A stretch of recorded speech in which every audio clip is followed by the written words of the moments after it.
सर्व मंगल मांगल्ये शिवे सर्वार्थ साधिके शरण्ये अंबिके गौरी नारायणी नमस्तुते।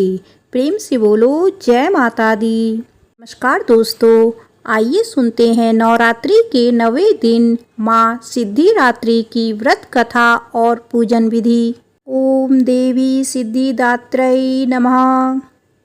नवरात्रि में भक्ति से परिपूर्ण 9 दिनों में सबसे आखिरी दिन देवी माँ के सिद्धिदात्री स्वरूप को समर्पित होता है। देवी माँ का यह स्वरूप भक्तों और साधकों को सिद्धियाँ प्रदान करने के लिए जाना जाता है।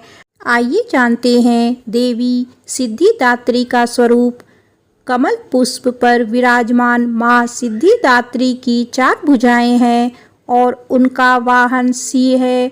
जहाँ माता के दाहिने तरफ नीचे वाले हाथ में गदा और ऊपर वाले हाथ में चक्र है, वहीं बाईं तरफ उनके नीचे वाले हाथ में कमल का पुष्प और ऊपर वाले हाथ में शंख है। साथ ही देवी जी के सिर पर ऊंचा मुकुट है और उनके चेहरे पर मंद सी मुस्कान है। आइए देवी सिद्धिदात्री की महिमा जानते हैं। धरा पर दैत्यों के अत्याचारों को नष्ट करने के लिए तथा मानव के कल्याण व धर्म की रक्षा हेतु देवी माँ सिद्धिदात्री के रूप में उत्पन्न हुई थी।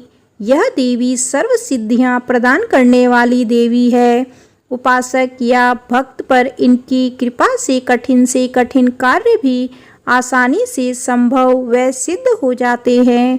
देवी पुराण के अनुसार भगवान शिव ने इनकी कृपा से ही इन सिद्धियों को प्राप्त किया था और देवी जी की अनुकंपा से ही भगवान शिव का आधा शरीर देवी का हुआ था। इसी कारण शिव जी अर्धनारीश्वर नाम से प्रसिद्ध हुए थे। देवी सिद्धिदात्री के पूजा के अनंत लाभ हैं। देवी जी की पूजा से जातक से सभी कार्य सिद्ध होते हैं। माँ सभी सिद्धियाँ को देने वाली है, साथ ही वह हर प्रकार के भय व रोगों को भी दूर करती है।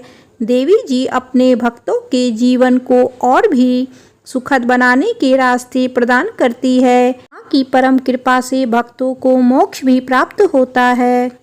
आइए जानते हैं माँ सिद्धिदात्री की पूजा विधि।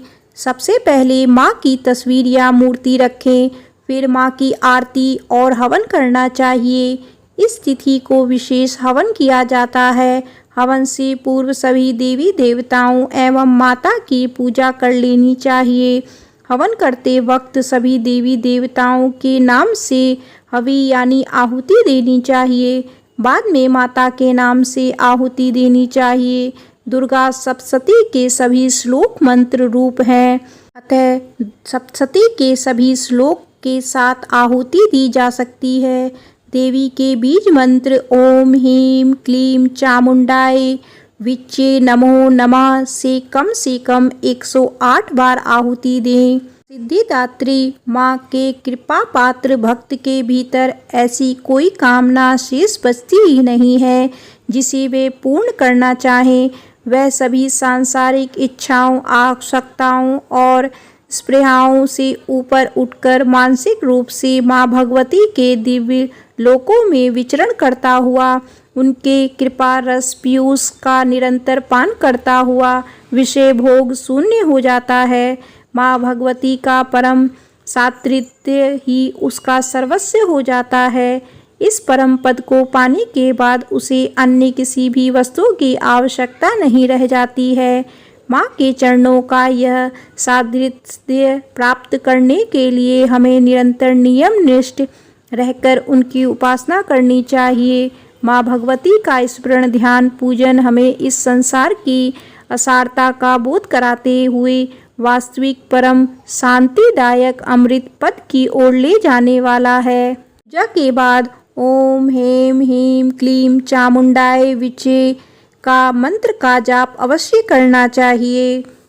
माता के 9वें रूप की कथा समाप्त होती है। प्रेम से बोलो जय माता दी।